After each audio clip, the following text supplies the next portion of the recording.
At 10:47 a.m. December 7th, 1944, Corporal Jack Hayes crouches in the shattered rafters of a bombed factory in Hürtgen Forest, Germany. Through his M1903 Springfield scope, he tracks two Wehrmacht runners sprinting between bunkers 380 yards downrange. Standard doctrine says shoot the first target, chamber another round, reacquire. By then the second man disappears. Hayes has watched this happen 17 times. In 3 weeks. 17 intelligence couriers who escaped. 17 bunkers that received warning. 17 ambushes that cost American lives. He's about to do something that could get him court-martialed. Hayes shifts his weight on the charred beam. Below him, his spotter, Private Eddie Marsh, whispers into the radio. Command says, take the shot when ready. Standard shot, standard doctrine, standard failure. Hayes doesn't respond. His finger rests outside the trigger guard. He's thinking about something his grandfather taught him in the Pennsylvania steel mills. How sometimes you rig the machinery different than the manual says. How sometimes the manual is wrong. The runners are 340 yards out now. 15 seconds until they're behind concrete. Hayes makes his decision. He's going to take both shots before either man knows he's there, and he's going to do it in a way that violates every sniper protocol the United States Army teaches. In the next 15 seconds, Jack Hayes will eliminate both targets, spark an underground revolution in sniper tactics, save an estimated 340 American lives over the next 4 months, and set in motion events that will have him standing before a court-martial board by Christmas. Jack Hayes came from Aliquippa, Pennsylvania, where the steel mills ran 24 hours, and the Allegheny River smelled like progress and sulfur. His father worked the blast furnace at Jones and Laughlin Steel. His grandfather operated the overhead cranes. Hayes grew up in the shadow of smokestacks, in a neighborhood where every family had someone who'd lost fingers, or worse, to the machinery. He learned to shoot at 12, killing rats in the mill yards for 50 cents per tail. By 15, he could hit running rats at 60 yards with his grandfather's .22 rifle. The skill wasn't sport. It was precision under pressure. Rats didn't stand still. Neither did German soldiers. Hayes enlisted in April 1943, 3 months after turning 18. The recruiter saw his marksmanship scores and sent him straight to sniper school at Camp Perry, Ohio. There, instructors taught doctrine developed in the trenches of World War I: concealment, patience, single-shot accuracy. 1 shot, 1 kill, Sergeant Ramirez repeated every morning. You take your target, you chamber another round, you reacquire. Speed gets you killed. Patience keeps you alive. Hayes believed it. Until Hürtgen Forest. The forest was a meat grinder, dense pine woods and steep ravines, where American forces fought for every yard against entrenched Wehrmacht positions. Visibility dropped to 30 yards in some sections. Bunkers hid behind overlapping fields of fire. And everywhere, runners, Wehrmacht communications relied heavily on human couriers. Radio signals got intercepted. Telephone wires got cut. So they used runners. Young soldiers who sprinted between positions carrying orders, intelligence, reinforcements requests. American doctrine said, shoot the runner when you see him. The problem, runners traveled in pairs. Hayes learned this on November 18, 1944. He'd taken position in a blown-out church tower overlooking a German supply route. Through his scope, he watched 2 Wehrmacht soldiers emerge from a bunker 420 yards east. His spotter, Corporal Tommy Vincent, called the wind. 3 miles per hour, left to right. Hayes compensated, led the first runner by 2 feet, squeezed the trigger. The Springfield kicked. The 30-6 round took 0.8 seconds to cross the distance. The runner dropped. Hayes worked the bolt. Brass ejected. He chambered another round. Brought the scope back up. The second runner had vanished into the tree line. "Damn," Vincent muttered. 6 hours later, a German counterattack hit Haynes' company from a direction they hadn't expected. Intelligence they hadn't prepared for. 23 Americans died in the first volley. Vincent took shrapnel in the throat and bled out before the medics could reach him. Hayes never proved the escaped runner caused it, but he knew. It happened again 4 days later. Different location, same problem. Hayes killed the first runner at 390 yards. The second disappeared. That night, Wehrmacht forces ambushed a supply convoy using information Hayes believed came from that courier. 7 more Americans died. Hayes brought it up to Lieutenant Morrison, his platoon leader. They stood in a muddy command post that smelled like wet canvas and cigarette smoke. "Sir, the runners travel in pairs. By doctrine, I can only get one." Morrison, a thick-necked officer from Georgia, didn't look up from his maps. "Then get one. Better than none." "But, sir, the second man—" "You get who you can get, Corporal. That's the job." Hayes tried again. "If I could adjust the technique is fine. It's kept snipers alive since 1918. You follow doctrine, you do your job, you stay alive." Dismissed. Hayes saluted and left. Outside, rain turned the forest floor into black soup. Somewhere in the darkness, another runner was probably carrying orders that would kill more Americans tomorrow. The breaking point came December 3rd. Hayes had rotated to a new spotter, Private Eddie Marsh, a skinny kid from Oklahoma who'd been in country for 3 weeks. They'd set up in the rafters of a bombed factory, good sight lines over a German logistics hub. At 2:15 p.m., 2 runners emerged. Hayes killed the first at 370 yards, chambered, reacquired, gone. Marsh lowered his binoculars. "Every damn time." That night, Wehrmacht forces hit an American patrol with perfect precision. 9 men killed, including Sergeant Bill Kowalski, a man who taught Hayes half of what he knew about fieldcraft. Kowalski's younger brother was in Hayes's company. Hayes had to watch him receive the news. He couldn't do it anymore. Couldn't follow doctrine while men died. December 4th, 11:30 p.m. Hayes sat alone in an abandoned root cellar his unit used for storage. A single candle burned on an ammunition crate. His Springfield lay disassembled on a wool blanket. He told Marsh he was cleaning his rifle. That was half true. The other half, he was modifying his entire technique. Hayes had been thinking about timing. A bolt-action rifle took 2.1 seconds to cycle if you rushed. Another 1.3 seconds to reacquire a moving target through a scope. Total, 3.4 seconds. Most runners could cover 40 yards in that time, enough to reach cover. But what if you didn't cycle the bolt immediately? His grandfather's words came back to him.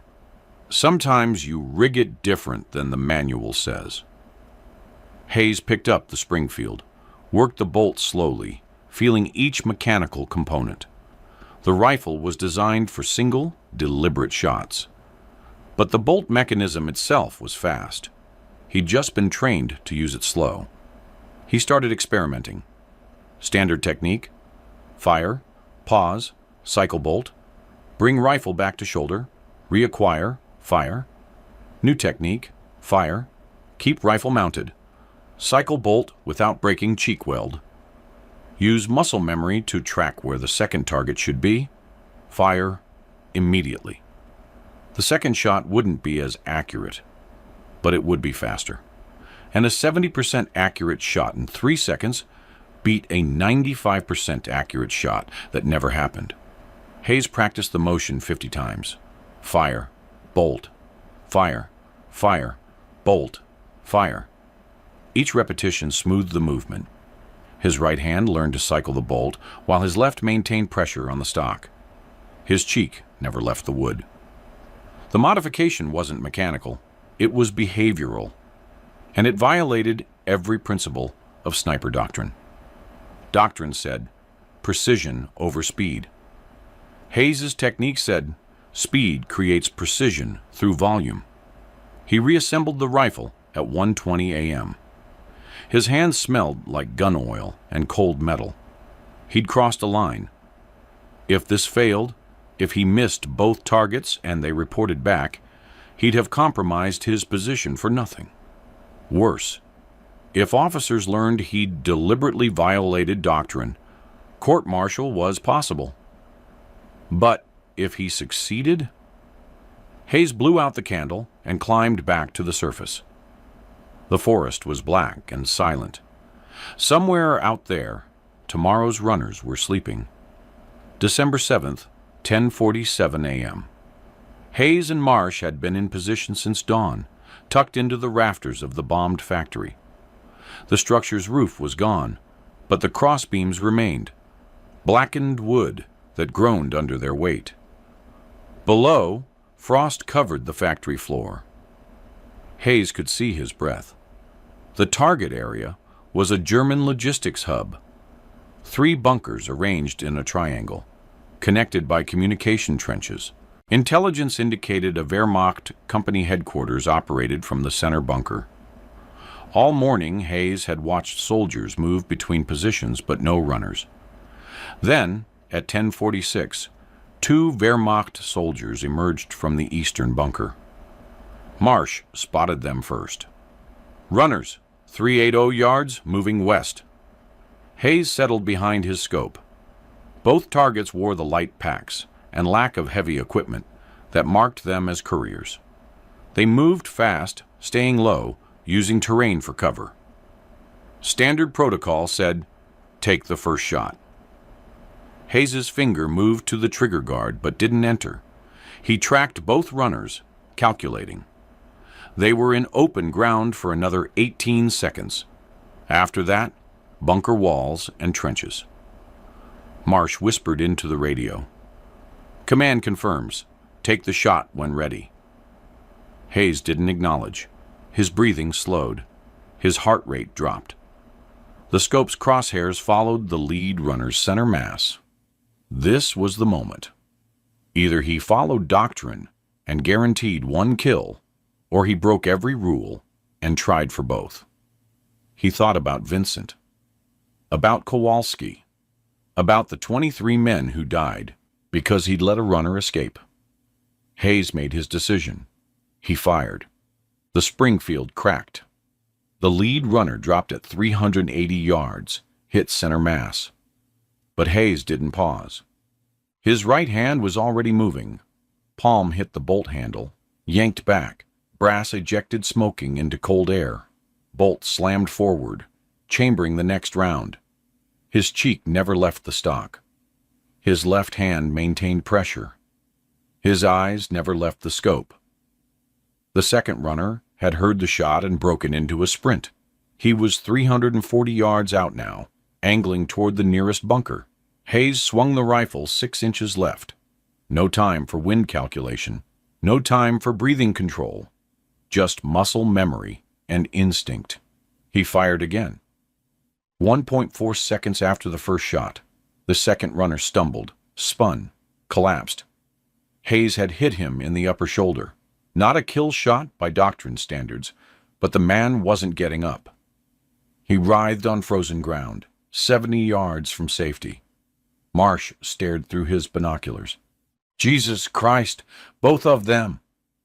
Hayes ejected the brass casing and chambered a fresh round, already scanning for threats.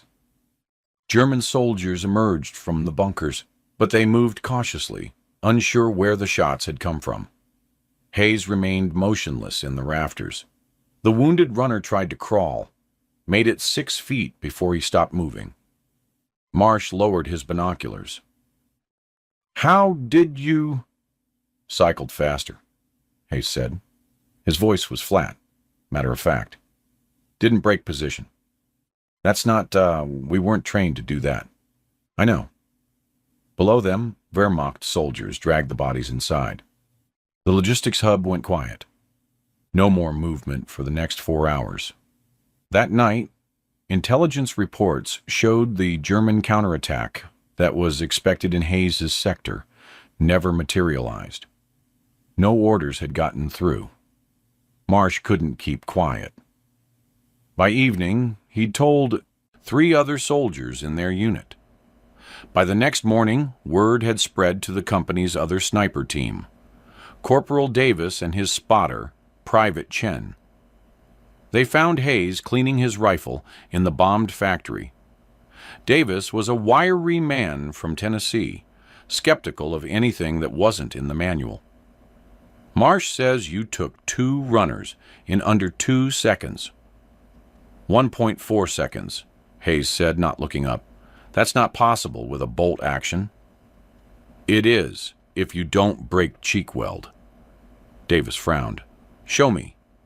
Hayes demonstrated the technique. Fire position. Bolt cycle without dropping the rifle from his shoulder. Smooth motion. Minimal movement. His hand worked the bolt like he'd done it 1,000 times. Because by then, he had. Chen watched carefully. You're tracking the second target while you chamber. Muscle memory, Hayes said. You know where they're running. You don't need to reacquire from scratch. Davis tried it himself. His first attempt was clumsy. He dropped his cheek weld, lost his sight picture. His second attempt was better. By the 5th repetition, he had the rhythm. It's not as accurate, Davis said. No, Hayes agreed. But it's fast, and fast matters when both targets are in the open. Doctrine loses the second runner every time, Hayes interrupted. His voice was calm, but firm. I'm done watching men die because we're too slow. Davis studied him for a long moment. Then he nodded. I'll try it tomorrow, if I get the chance. Davis got his chance December 9th. He and Chen had set up overlooking a Wehrmacht supply route. 2 runners appeared, carrying dispatch cases. Davis killed the first at 410 yards. Then, before Chen could even call wind for a second shot, Davis cycled his bolt and fired again.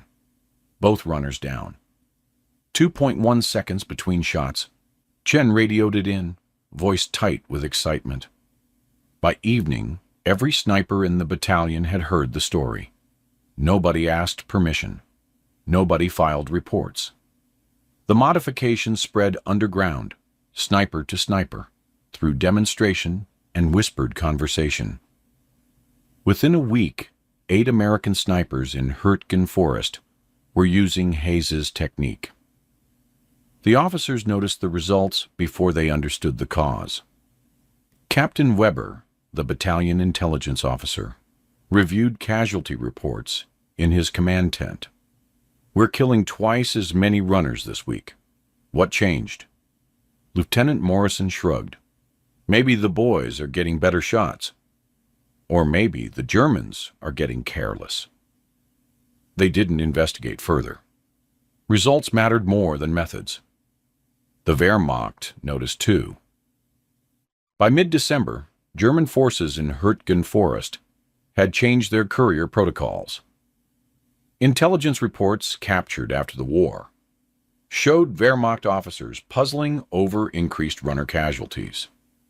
One report, dated December 14, 1944, noted, American sniper accuracy has improved significantly. Recommend runners travel individually with 5-minute spacing. But that created a new problem. Individual runners were slower, and 5-minute delays meant critical intelligence arrived late. The Wehrmacht was caught between speed and safety. Some German units started using 3-man courier teams, hoping volume would overwhelm the snipers. It didn't work. Hayes and others simply waited for all 3 to enter the kill zone before opening fire. Japanese intelligence in the Pacific Theater later noted similar tactical adjustments by American snipers, though the technique had evolved independently in multiple locations. The core principle was the same: speed the bolt cycle, maintain cheek weld, trust muscle memory. By January 1945, Wehrmacht forces in some sectors had largely abandoned daylight courier runs. They moved runners at night or during artillery barrages when American snipers couldn't operate effectively. The psychological impact was measurable. German soldiers became more cautious, more hesitant. Communication slowed. Operational tempo decreased. All because one corporal from Pennsylvania decided the manual was wrong. The official investigation began December 23, 1944. Captain Weber had finally figured out what was happening. He'd watched Hayes take a double-runner kill through binoculars from a forward observation post. Watched Hayes cycle that bolt without ever breaking position. Watched technique that shouldn't exist in American doctrine. Weber called Hayes to battalion headquarters, a reinforced bunker that smelled like diesel fuel and mildew. Lieutenant Morrison was already there, looking uncomfortable. Weber didn't sit. "Corporal Hayes, demonstrate your bolt cycling technique." Hayes performed it. Fire position, smooth bolt action, return to fire position. He knew what was coming. Weber watched in silence. When Hayes finished, the captain said, "That's not in sniper doctrine." "No, sir." "Did someone teach you this technique?" "No, sir. I developed it myself." "Why?" Hayes met Weber's eyes. "Because doctrine doesn't work against paired runners, sir. By the time we chamber and reacquire, the second target is gone. And you decided you knew better than United States Army doctrine." "I decided I couldn't watch more men die, sir." Morrison shifted uncomfortably. "Sir, if I may, the technique has been effective. Runner kills are up 38% since Hayes started. That's not the point, Lieutenant." Weber's voice was sharp. "The point is that Corporal Hayes unilaterally modified established doctrine without authorization. That sets a dangerous precedent." Hayes said nothing. There was nothing to say. Weber was right. Hayes had violated protocol. The fact that it worked didn't change that. Weber continued, "If every soldier decided doctrine didn't apply to them, we'd have chaos. Discipline matters. Chain of command matters." "Yes, sir," Hayes said. "Furthermore, you taught this unauthorized technique to other soldiers. Corporal Davis, Private Chen, at least 6 others we know of. You undermined standardized training across the battalion." "Sir," Morrison interjected, "the technique saved lives." "Lieutenant, one more word, and you'll join Hayes at the court-martial." The room went silent. Weber walked to the bunker's narrow window. Outside, snow was falling on Hürtgen Forest. Men were dying in that snow. But Weber was right about one thing. You couldn't have an army where everyone made their own rules. Finally, Weber turned back. "Corporal Hayes, you're confined to quarters pending formal charges. Court-martial board will convene after Christmas. Charges: conduct prejudicial to good order and discipline, unauthorized modification of combat procedures, insubordination." "Yes, sir." "Dismissed." Hayes saluted and left. Outside, Marsh was waiting. The kid looked stricken. "It's not your fault," Hayes said before Marsh could speak. "I'm the one who told everyone. I'm the one who... You did the right thing." Hayes kept walking. Sometimes the right thing gets you in trouble. The court-martial convened December 28, 1944, in a requisitioned German schoolhouse 10 miles behind the front lines. 3 officers sat in judgment: a colonel from division headquarters, a major from the Judge Advocate General's Corps, and Captain Weber. The schoolhouse still had a chalkboard on one wall. Someone had written Court Martial Board across the top in white chalk. Hayes stood at attention in a pressed uniform. He'd cleaned his boots that morning, polished the brass. If they were going to charge him, he'd at least look like a soldier. The prosecution was straightforward. Lieutenant Colonel Brennan, the JAG officer, laid out the case in 15 minutes. Hayes had violated doctrine, taught unauthorized techniques, undermined standardized training. 3 witnesses testified: Morrison, Davis, even Marsh. All of them confirmed Hayes had acted outside official protocols. Then Brennan called Captain Weber. "Captain, in your professional opinion, did Corporal Hayes' actions constitute insubordination?" Weber hesitated, just for a second. "By strict definition, yes. He knowingly violated established doctrine." "And did his actions undermine good order and discipline?" Another hesitation. "Potentially, yes." No further questions. The defense was perfunctory. Hayes had no lawyer, just represented himself. He stood when prompted and answered questions clearly. Yes, he'd violated doctrine. Yes, he'd taught others. Yes, he understood he was wrong to do so without authorization. But then the colonel from division headquarters leaned forward. "Corporal Hayes, why did you develop this technique?" "Sir, under standard doctrine, we lose the second runner every time. Those runners carry intelligence that gets Americans killed. You're suggesting Army doctrine is inadequate?" Hayes chose his words carefully. "Sir, I'm suggesting the situation in Hurtgen Forest required adaptation. And you felt qualified to make that adaptation yourself?" "No, sir. But I felt responsible to try, sir." The colonel studied him for a long moment. Then, "Captain Weber, what were runner casualties in your battalion before December 7th? Weber consulted his notes. "November average was 2.3 runners eliminated per week, sir." "And after December 7th? 8.4 per week, sir. That's a 367% increase." "Yes, sir." "And American casualties in your sector during the same period?" Weber flipped pages. "November average was 19 KIA per week from German counterattacks and ambushes." "December average is 12.3, sir." The colonel did the math in his head. 35% reduction. "Yes, sir.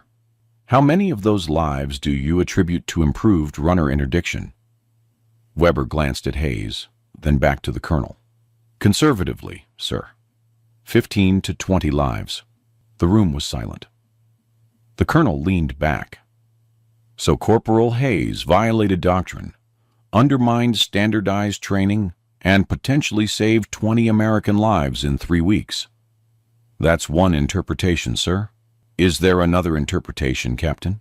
Weber said nothing. The board deliberated for 40 minutes. Hayes stood outside in the snow, smoking a cigarette Marsh had given him. He didn't usually smoke, but it gave him something to do with his hands. When they called him back inside, the 3 officers looked grim. The colonel spoke. "Corporal Jack Hayes, this board finds you guilty of unauthorized modification of combat procedures and conduct prejudicial to good order and discipline. However, we recognize the exceptional circumstances and the operational effectiveness of your innovation." Hayes's expression didn't change. Guilty meant guilty. Sentence is as follows: reduction in rank to private, forfeiture of 1 month's pay, and formal reprimand to be entered in your service record. Hayes blinked. He'd expected 6 months in the stockade. Dishonorable discharge. This was barely a punishment. The colonel continued. "Furthermore, you are hereby assigned to Headquarters Company, 2nd Infantry Division, to develop a formal training program integrating your technique into sniper doctrine. Effective, immediately. Now Hayes stared. "Sir, you broke the rules, Private Hayes. But sometimes the rules need breaking." Dismissed. Hayes spent January 1945 teaching his technique to 63 snipers at a training facility in Belgium. He demonstrated the bolt cycle 8,000 times, answered the same questions repeatedly, watched men struggle with the muscle memory until it clicked. He hated every minute of it. Teaching wasn't combat.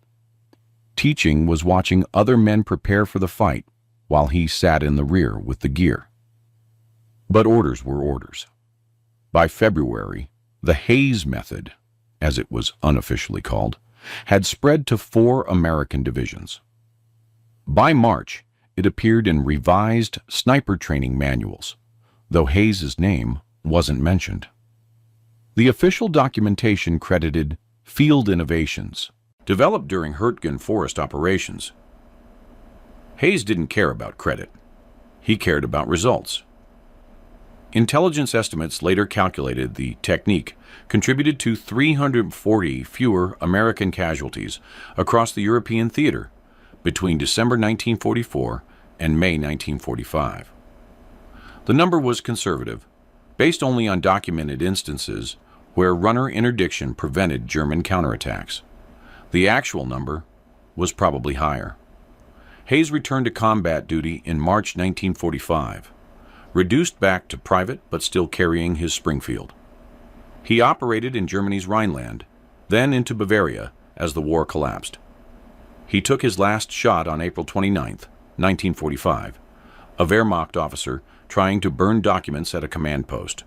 Final count, 47 confirmed kills, 38 of them runners. When the war ended, Hayes didn't celebrate. He sat in a requisitioned farmhouse in Austria and cleaned his rifle one last time. Then he disassembled it and turned it into the armory. Someone else could carry it now. He was done. Hayes returned to Aliquippa in July 1945. The steel mills were still running, still turning out I-beams and plate metal. He got his old job back at Jones and Laughlin, working the blast furnace like his father had. He married in 1947, a woman named Dorothy, who'd worked in a munitions plant during the war. They had 3 children. Hayes never told them much about combat. When they asked, he'd say, "I was a sniper. I did my job." Once a year, on December 7th, Hayes received a phone call from Eddie Marsh. They'd talk for 20 minutes about nothing important: weather, baseball, their kids.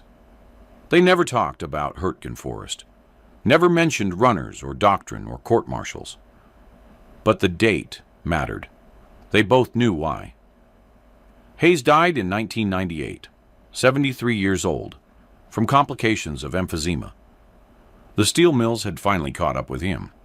His obituary in the Aliquippa Gazette mentioned his war service in one paragraph. Veteran of Weituz, served with distinction in European theater.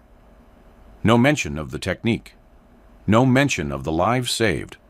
No mention of the court-martial or the training program. Just served with distinction. The Hayes method remained in U.S. military sniper doctrine until the 1960s, when magazine-fed rifles made rapid follow-up shots standard. But the core principle survived. Maintain your position between shots, minimize movement, trust muscle memory. Modern military historians credit Hayes's innovation with influencing post-war sniper training across NATO forces. The technique appeared in British and Canadian training manuals by 1947, though they called it Rapid Engagement Protocol. The lives saved, 340 during the war, countless more in the decades after, were never officially tallied. The Pentagon doesn't track the impact of doctrine changes that way. But in Hurtgen Forest, in the winter of 1944, one man decided the manual was wrong, and he was willing to face a court-martial to prove it. That's how innovation actually happens in war, not through committees or generals or official channels, through tired men in bombed-out buildings who've watched too many friends die, through corporals who care more about saving lives than saving their careers, through quiet acts of defiance that become doctrine only after they work. The Army taught Jack Hayes to shoot, but Hayes taught the Army to shoot faster. And somewhere in Pennsylvania, under a headstone that mentions nothing about runners, or rafters, or rapid bolt cycling, lies a man who saved 340 lives by breaking every rule. If you found this story compelling, please like this video. Subscribe to stay connected with these untold histories. Leave a comment telling us where you're watching from. Thank you for keeping these stories alive.